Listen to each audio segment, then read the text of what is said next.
ഇന്ന് നടുവേദന ചികിത്സാ രംഗത്ത് ഏറ്റവും അധികം തെറ്റിദ്ധരിപ്പിക്കുന്ന ഒന്നാണ് ഡിസ്ക് തള്ളലും ഡിസ്ക് പിടിച്ചിടലും.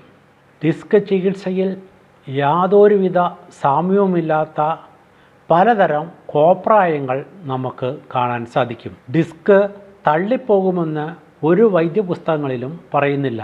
ഡിസ്കിൻ്റെ ശരിയായ സ്ഥാനവും രൂപവും അറിയാവുന്ന ഒരാളും ഡിസ്ക് തള്ളുമെന്നും ഡിസ്ക് പിടിച്ചിടാമെന്നും പറയില്ല. നട്ടെല്ലിൻ്റെ ഇടയിൽ വിടവില്ല. നട്ടെല്ല് മൊത്തം ഒരു മോൾഡിംഗ് ആണ്. നാം ചിത്രങ്ങളിൽ കാണുന്ന ഡിസ്ക് അല്ല യഥാർത്ഥത്തിലുള്ളത്. ഇത് കലാകാരന്മാർ വരച്ചുണ്ടാക്കുന്നതാണ്. ഇത്തരത്തിലുള്ള ചിത്രങ്ങൾ കണ്ടിട്ടാണ് പലരും ഡിസ്ക് തള്ളിപ്പോകുമെന്നും ഡിസ്ക് യഥാസ്ഥാനത്ത് പിടിച്ചിടാമെന്നും പറയുന്നത്. ഇക്കൂട്ടർ യഥാർത്ഥത്തിലുള്ള ഡിസ്ക് കണ്ടിട്ടില്ല.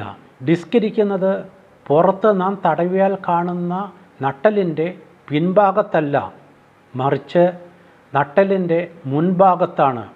ഡിസ്ക് വിഷയത്തിൽ ജനത്തെ തെറ്റിദ്ധരിപ്പിക്കുന്നതിന് എതിരെ 2005 ഞാൻ നടുവേദന ഡിസ്ക് MRI സ്കാനിംഗ് യാഥാർത്ഥ്യമെന്ത് എന്ന ഒരു പുസ്തകം പ്രസിദ്ധീകരിച്ചിരുന്നു. ശരിയായ നടുവേദന ചികിത്സയെക്കുറിച്ച് കൂടുതൽ അറിയാൻ